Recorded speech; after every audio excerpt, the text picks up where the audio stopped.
Tréistómh a nachlaithe go dtí seo chailúnt agus gan idir riadas na bútóireach éon chúlín amháin, bhí géarcháid per chláir go le bua nuair a thugtar ag gur churcaigh a gréibh mána féife na mún fulfill. Bhí Brian Tyres agus Aoife O'Connor i barcaí arachar don cheann seo. Báilteach fachta ag Portláirige, súnteach leis de churcaigh gúil Ben Walsh ar luach sé mé amach go trí an láir agus seachúna. Fráma bre fir, ebrethe go deasacha agus a rééis de hechan idir an corcamán go háling ar fad an son agus sin sár féinte ag Zach Began. Tá na Powers go más san air an bótasá sé Jack Fairvile Vic Gunner seolta isteach an son ag siúd. Shellivacha agus iad a tuairt bheith scór an glíán áil tá slua a rágúil san trín ceart agus manam ach go bhfuil Portláirige chun tosaigh. Hartley tá sé sin go háling ar fad mar scileadh ag meach leis níos ar cosanáir de take leistigh den cosantóir déanach an ó. Cosantóir le cosisiigh a corcaigh a ché tó go machchas an imirt ag an best trasfárice Conor Tobin in isis puirte fé jaige.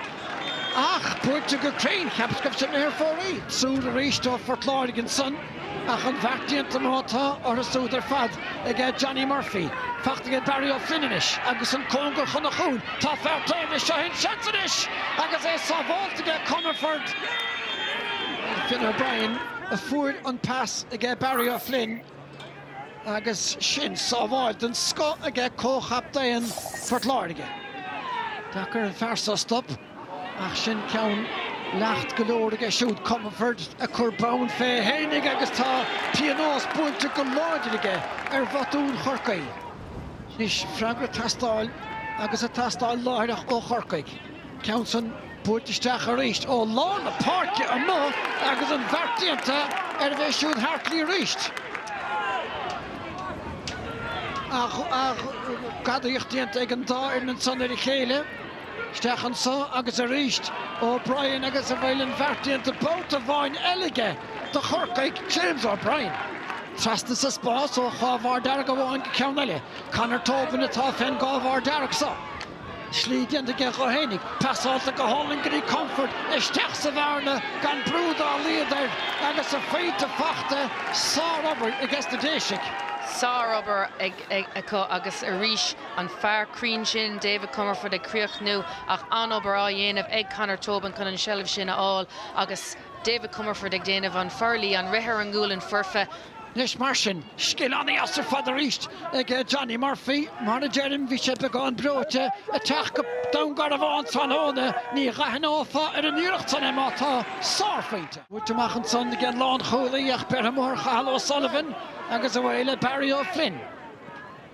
Ach mead las mó an sonnach a bhfuil an bhartíanta ceann de féintaí an san hóna ag fearnas ar síalach. Feidig a géar ar chúrsaí.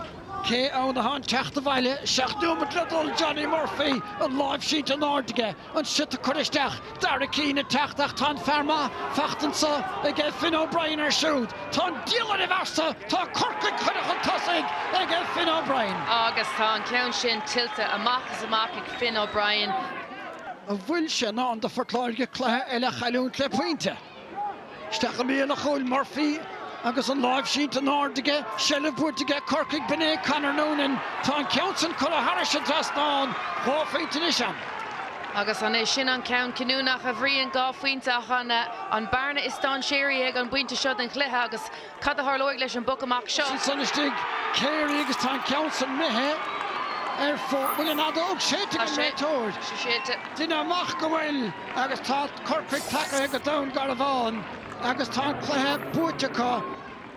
We definitely weren't happy with our output, and we addressed that at half-time. We got a few subs on who made a massive difference, and you know the game is generally won the last 15-20 minutes, and that's when our lads played their best. And against the Elements, down 3 points, I think it was, with 15 minutes to go. I think above all that shows the character in our group. So we've massive positives.